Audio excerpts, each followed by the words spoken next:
Yeah. Hey, this your folks over here, you know what I'm saying? This song right here. All them girls are thirsty. You know what I'm saying? You be all up on your boy. You know who you is.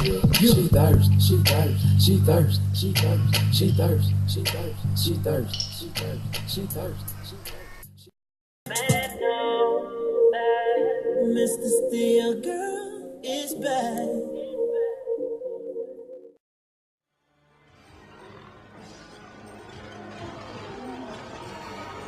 They're eating her. And then they're going to eat me. Oh my God!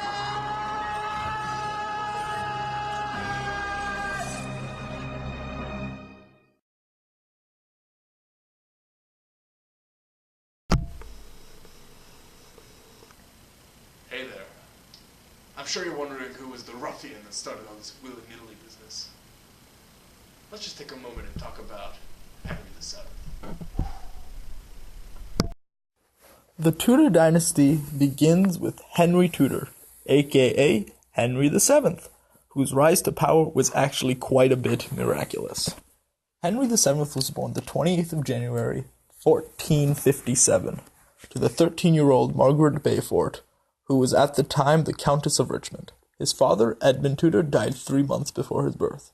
Henry's grandfather, Owen Tudor, had been a page in the court of Henry V. He rose to the high position of squires to the body of the king. Sometime along the way, Owen is said to have secretly married the widow of Henry V, Catherine of Valois, one of their sons being Edmund Tudor, the father of Henry VII.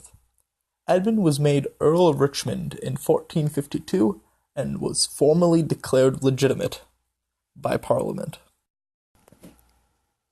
Henry VII's main claim to the throne was through his mother, who was the great-granddaughter of John of Gaunt, Duke of Lancaster, fourth son of Edward III, and his third wife, Catherine Swynford. Thus, Henry's claim was really iffy, because it was from a woman, and by illegitimate descent. TBH, the Portuguese and Spanish royal families had a better claim to the English throne, in theory. At this time, around 1485, the War of Roses had been raging in England for many years between the House of York and the House of Lancaster. His ascent to the crown was really decided at the Battle of Bosworth Field. It was here that Henry and his army fought with Richard III, and won. Through the defeat of Richard and the right of conquest, Henry laid claim to the throne of England. Henry of Lancaster eventually took Elizabeth of York, the eldest child of the late King Edward IV, as his bride, uniting the houses and solidifying his hold on the crown. As a monarch, the main problem Henry faced was the restoration of faith and strength in the monarchy, and as easily foreseen, he also had to deal with other nobles, who had a claim, sometimes far greater than his own, to the throne. To deal with these problems, Henry built up his own power and that of the government, at the expense of the nobles, using taxes.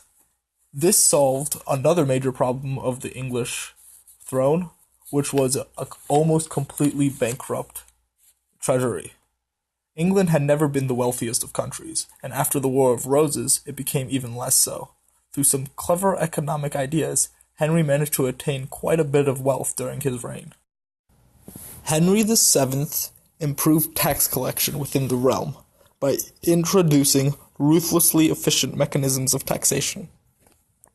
He introduced the concept of Morton's fork, which increased the taxes that the nobility had to pay. The thinking behind this was those nobles who spent little must have saved much, and thus they could afford the increased taxes. And on the other hand, those nobles who spent much obviously had a means to pay the increased taxes. Although Henry VII is not usually recognized as a great king, he was with no question a very successful king.